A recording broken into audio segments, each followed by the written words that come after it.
பண்டிதர் வந்து சொல்றாரு. ஸோ இதுல பல்வேறு தாளங்கள் வாசிக்கலாம். தத்த கிட்ட தக்க கிட்ட தத்த கிட்ட திருகிடுதோம்,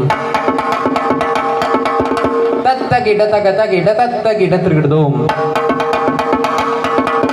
தத்த கிட்ட திருகிடுதோம், தத்த கிட்ட திருகிடுதோம், திருகிடுதோம் திருகிடுதோம், திருகிடு திருகிடு தக்க திருகிடு திருகிடு தக்க திருகிடு திருகிடு தக்க திருகிடுதோம். ஸோ இந்த மாதிரி என்ன வேணால் நம்மளால் ஈஸியாக வாசிக்க முடியும். அதுதான் இந்த பறை இசை.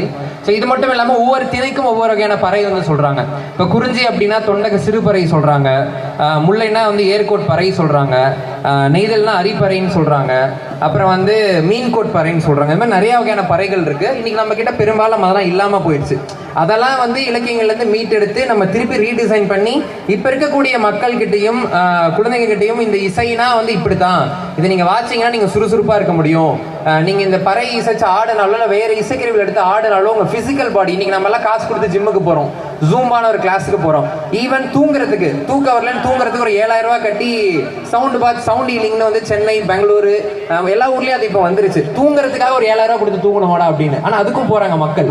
அப்படிப்பட்ட இன்னைக்கு காலத்துல நம்மளோட முன்னோர்கள் நமக்கு கொடுத்த ஒரு சூப்பரான ஒரு அற்புதமான ஒரு மருந்து தான் இந்த இசை. இங்க இருக்கக்கூடிய விதைகள், இங்க இருக்கக்கூடிய தாவரங்கள், இதெல்லாமே இன்னைக்கு இதெல்லாம் அழிச்சிட்டு தான் ஒவ்வொரு வேலையை வந்து நடந்துட்டு இருக்கு. அது முடிஞ்ச அளவுக்கு அதை பாதுகாக்கிறத நம்ம வேலையா வந்து பார்த்துட்டு இருக்கோம்.